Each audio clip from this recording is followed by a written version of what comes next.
Eh bien, aujourd'hui, j'ai choisi une BD. Oui, une BD parce qu'elle est indispensable. Elle s'appelle Les enfants de Buchenwald de Dominique Misica et Anaïs de Pommier avec la coloriste italienne Alessandra Alexakis et c'est aux éditions Steinkiss.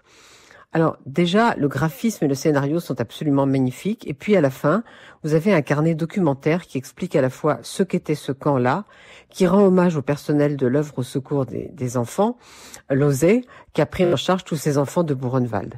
Et puis aussi, vous avez à la fin de la BD quelques-uns des parcours qui ont inspiré ce récit, dont celui de quelqu'un que vous connaissez, Élie Buzyn, et qui est mort en 2022 à 93 ans. Lui, il était né à Lodz. Et puis, en août 1944, le ghetto de Lodz a été liquidé et la famille Buzyn a été déportée à Auschwitz. Élie et sa sœur ont été séparés de leurs parents qui ont été immédiatement assassinés.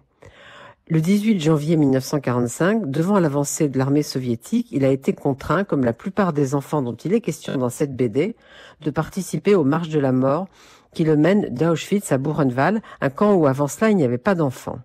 En juin 1945, Élie Buzyn est accueilli en France par l'OSE avec 425 autres adolescents rescapés du camp. Je ne peux pas vous raconter cette BD parce que bien sûr, il faut la lire et la voir. Elle est très belle et vraiment magnifique du point de vue aussi de ce qu'elle apporte à l'histoire. Elle a été construite avec beaucoup de précision et d'émotion par l'historienne Dominique Misica et elle a été mise en image avec beaucoup de délicatesse par Anaïs de Pommier. Il faut la faire lire à tous, aux enfants et aux adultes. Je vais vous dire quelques mots de ce que Dominique Misica a dit à propos de cette BD. On lui demandait pourquoi l'histoire des enfants de Buchenwald était importante dans le devoir de la mémoire collective.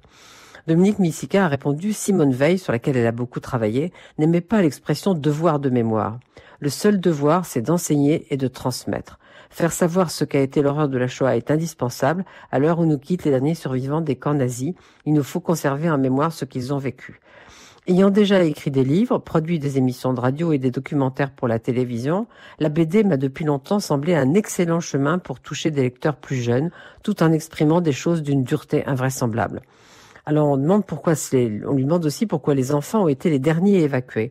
Chaque pays rapatrie ses ressortissants, mais ces enfants qui ont connu le ghetto, les camps de travail forcés et pour certains les marches de la mort depuis à Auschwitz ne veulent pas rentrer chez eux. Ils ne savent pas où aller, ils sont seuls au monde. Et bien pour qu'ils soient pas tout à fait seuls et pour qu'on se souvienne d'eux, il faut les retrouver dans cette BD. Les enfants de Buchenwald, je vous l'ai dit, c'est aux éditions Steinkiss.